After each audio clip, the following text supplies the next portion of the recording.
Les dinoflagellés ou dinophycées forment un groupe très hétérogène de microalgues de phytoplancton que l'on retrouve dans tous les milieux et dans toutes les régions du monde. La cellule de dinoflagellé peut être nue, sans tech, ou contenue chez les dinoflagellés cuirassés dans une carapace faite de plaques de cellulose, souvent entrecoupées de deux sillons et dans lesquels sont insérés deux flagelles locomoteurs que l'on peut voir battre ici chez ce Protopteridium en forme de poire d'environ 50 micromètres et qu'il est difficile de suivre au microscope optique. Le flagelle transversal est situé dans la gouttière équatoriale appelée cingulum et est responsable de mouvements de rotation autour de l'axe polaire. Le flagelle longitudinal sort du cingulum et ses battements propulsent la cellule dans la direction de l'axe de rotation. Le déplacement global tournoyant, combinaison de la rotation et de la propulsion, est donc celui d'une toupie. On comprend alors l'étymologie du groupe des dinoflagellés, qui viendrait du grec ancien dinos, signifiant tournoiement, et du latin flagellum, signifiant fouet. Un dinoflagellé est donc littéralement un flagelle tournoyant. L'évolution a sélectionné chez certains dinoflagellés des adaptations structurales et fonctionnelles qui favorisent la photosynthèse.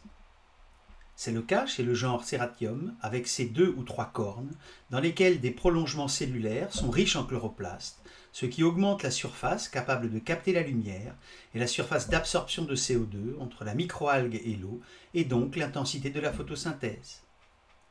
Lorsque l'éclairage est plus intense, des prolongements digités apparaissent aux extrémités de ces cornes, ce qui augmente encore plus la surface d'échange. Au niveau métabolique, les dinoflagellés forment un groupe très hétérogène. Certains réalisent la photosynthèse et sont autotrophes au carbone, d'autres n'ont pas de chlorophylle, ne peuvent réaliser la photosynthèse, sont hétérotrophes et doivent donc prélever de la matière organique carbonée dans leur environnement. C'est le cas de Noctiluca scintillans ou de Noctiluca miliaris, dinoflagellé cosmopolite connu pour sa bioluminescence, dont le métabolisme varie en fonction de sa forme qui peut être verte ou rouge. La forme rouge ne possède pas de chloroplastes, ne peut donc pas réaliser la photosynthèse, est hétérotrophe et doit capturer avec ses flagelles des proies du plancton, notamment des diatomées pour se nourrir. Par contre, sa forme verte, visible ici, héberge un endosymbionte photosynthétique, Pedinomonas noctiluca, très petite microalgue verte, et devient donc photoautotrophe à la lumière.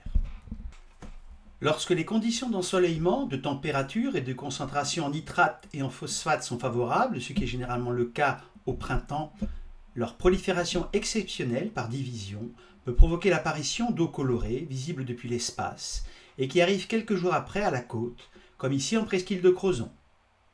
Ce groupe possède des espèces toxiques chez les genres Alexandrium et Dinophysis, soit pour la faune aquatique, soit pour l'homme, lorsqu'il consomme des mollusques filtreurs, comme les huîtres ou les moules, qui les concentrent en filtrant l'eau.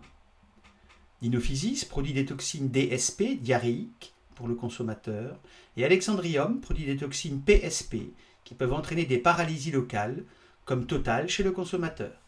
Les dinoflagellés photoautotrophes, avec les autres microalgues chlorophylliennes du phytoplancton, sont des producteurs primaires de biomasse organique carbonée, à la base des chaînes alimentaires océaniques, comme on peut le voir avec ces larves Nauplius qui les chassent, ou de cette larve siphonote de bryozoaire qui les filtre.